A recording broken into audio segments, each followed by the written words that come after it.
Allez-y. Monsieur le Châtelain-Beauce, bonjour. Bonjour Monsieur Évrard. Permettez-nous de vous remercier pour votre disponibilité et d'avoir accepté ce bref entretien de manière à étoffer notre hyper-paysage du château de Poil-Vache. Notre travail est avant tout une étude de communauté, toutes générations confondues, entre des enfants de 8 à 12 ans et des papis et mamies surfeurs. C'est un projet qui a été mis sur pied par les espaces publics numériques d'Ivoire et Godine et le plan de cohésion sociale d'Ivoire. Lors de notre visite sur le site de Poil-Vache, nous avons pu profiter d'une superbe visite guidée menée avec brio par M. Patrick Évrard, que nous remercions. Ce qui nous a frappé au premier point, c'est cette volonté farouche qui tient à cœur à votre SBL, les amis de Poil-Vache, de vouloir contribuer à soigner sa vieille pierre. Elles ont été le décor d'un théâtre à ciel ouvert durant des siècles et regorgent d'événements importants de notre histoire et de notre patrimoine aujourd'hui. Nous vous présentons Antoine. Pendant plusieurs années, les ruines du château de Poil-Vache étaient le terrain de chevauferie d'Antoine. Il habitait à un jet de pierre du château d'Évrailles. Ces questions concerneront les aspects de la préservation du patrimoine. À toi, mon garçon. Vous êtes le châtelain de Poil-Vache. Pouvez-vous nous expliquer votre fonction? Eh bien, je dirais avant tout commander la forteresse et assurer son maintien, sa sauvegarde, donc veiller aux travaux, à ce que tout soit toujours en bon état pour pouvoir faire face à l'arrivée de l'ennemi. S'il arrivait, il arrivera toujours à l'improviste. Donc, il faut être prêt. Vous faites également partie de l'ASBL, les Amis de Poil-Vache. Pouvez-vous nous en dire plus sur cette ASBL ainsi que sur ses objectifs principaux? Donc la SBL a été créée pour pouvoir, je dirais, accueillir les touristes et valoriser le site et aussi apprendre l'histoire aux touristes, oui, aux gens de la région. Donc que ce château soit connu et puisse révéler son âme, quoi. Si les SBL, les Amis de Poil-Vache, n'existaient pas ou n'œuvraient pas à la protection du site, celui-ci serait définitivement livré à lui-même. Quand et comment êtes-vous parvenu à convaincre les citoyens de la préservation de ce site? Je dirais que ce sont les autorités qui ont été sensibles au site parce que ce site était dans une réserve naturelle. Donc tout ce côté-là, les rochers de Champal, les Poil-Vache, ont été classés comme réserve naturelle par les autorités. Et grâce à ça, le château lui-même a été plus préservé. Mais oui, et je crois que ça a permis aussi que ce ne soit plus un lieu où on venait chercher des pierres pour construire des maisons, mais que ce soit mieux surveillé et sauvegardé d'une certaine façon. N'est-il pas envisageable d'avoir recours à une ASBL, compagnon bâtisseur, ou quelque chose de similaire, comme en Espagne, les ruines romaines d'Ampurie, sur la Costa Brava pour certains sites archéologiques? Oui, mais moi je crois que ce serait peut-être une bonne idée de faire appel à des compagnons bâtisseurs qui ont déjà en France restauré des châteaux. Ça demanderait naturellement de très très très grands budgets. C'est pas toujours évident de trouver l'argent. Voilà, donc actuellement, en plus, il y a un autre obstacle, c'est que le château fait partie de la réserve naturelle. Donc pour pouvoir fouiller, faire de l'archéologie et ensuite rebâtir le château, il faudrait beaucoup d'autorisation et il faudrait faire sortir le château de la réserve naturelle. Vous utilisez différentes techniques pour restaurer le site. Pouvez-vous nous expliquer la technique de numérotation des melons, la cimentation à la cime? Oui, la numérotation des moellons, au fond, quand on défait un mur pour ensuite le refaire, on numérote les pierres pour les remettre toutes à l'endroit où ces pierres étaient avant qu'on défasse le mur.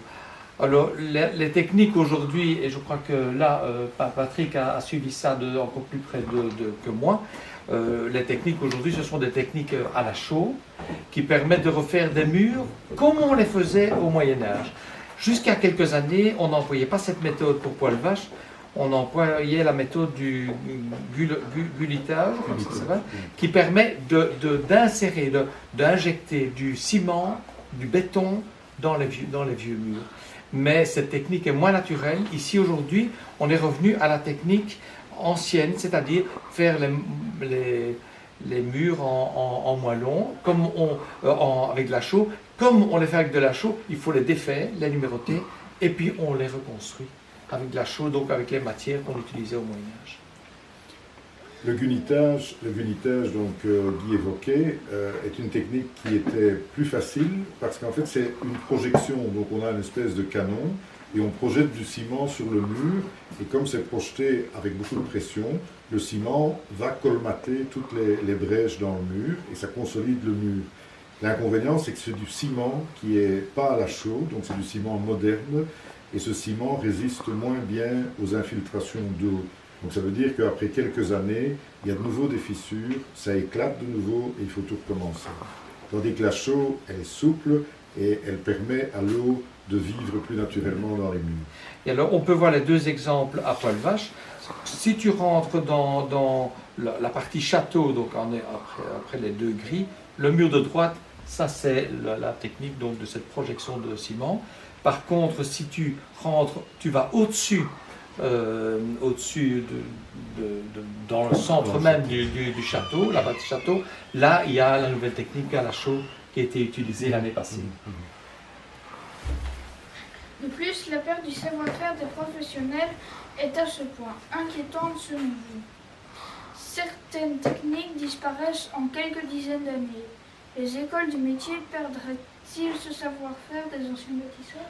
Oui, il y a toujours cette crainte de perdre ce savoir. Heureusement, la région wallonne, il y a quelques années, a eu l'idée, dans une ancienne abbaye qui s'appelle la Paix-Dieu, de renouer avec ces techniques anciennes, de les sauvegarder, de sauvegarder le savoir qu'on avait encore avec des techniciens qui vivaient. Et aujourd'hui, on transmet de nouveau ce savoir de techniques anciennes à des jeunes qui vont, comme ça, perpétuer les techniques qui sont des techniques du Moyen-Âge.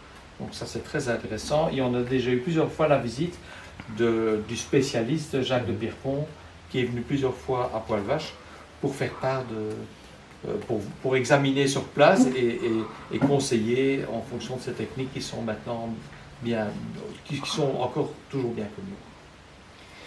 Pour 2015, y a-t-il une reprise du chantier? Si oui, quand est-elle programmée? Y aurait-il des visites du site durant cette reprise du chantier? Des reprises du chantier, il y en avait une de programmée au mois d'août, mais elle n'a pas eu lieu. Et je crois qu'actuellement, il n'y a rien de programmé pour 2015. Le nerf de la guerre dans tout ça, c'est l'argent. Et l'argent se fait rare, voilà, malheureusement. Donc on n'a rien de programmé, mais un jour ça arrivera, il faut rester optimiste. Comment faites-vous pour trouver les complaisants bâtisseurs?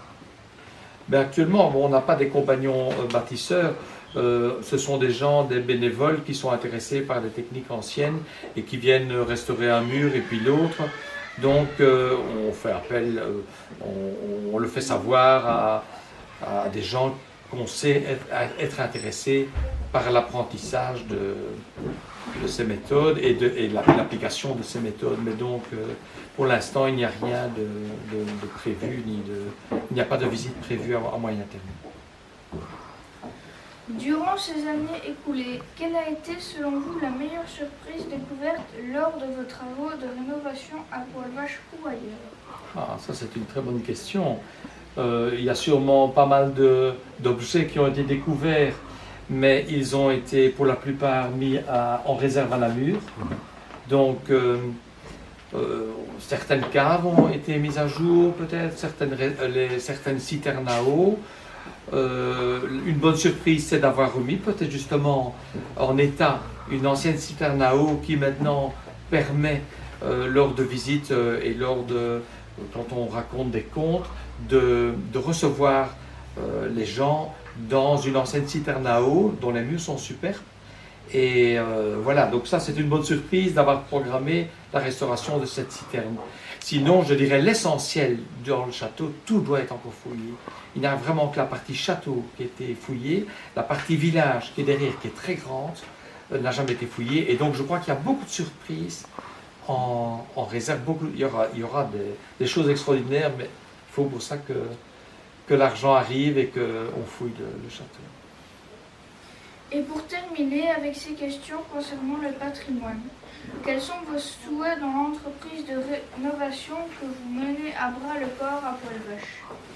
Ben moi je dirais, mon souhait le plus profond, c'est que des jeunes comme toi, comme d'autres, s'intéressent au château, s'intéressent donc peut-être d'abord à l'histoire, et puis s'intéressent au château qui est la meilleure illustration de ce qu'on dit dans les livres, et là c'est du concret. Donc si les jeunes avaient de l'enthousiasme pour le château de Poil-Vache, je suis certain que par après, il y aurait des budgets pour restaurer le château, peut-être le reconstruire en partie, pour fouiller le sol. Donc voilà, ça ce sont des perspectives que j'espère de tout mon cœur, et que la prochaine fois que je rentrerai des croisades, je retrouverai mon château en meilleur état que maintenant, parce qu'il y a de quoi pleurer, hein. Il n'y a plus de toit, il n'y a plus rien. Je suis encore mieux aux croisades, je crois. Patrick, tu ne trouves pas? Tout à fait. Voilà, est-ce que je t'ai donné les réponses à tes questions? Oui. Oui. S'il y a d'autres questions, des questions historiques, tout ça, j'y répondrai avec grand plaisir un autre jour ou aujourd'hui.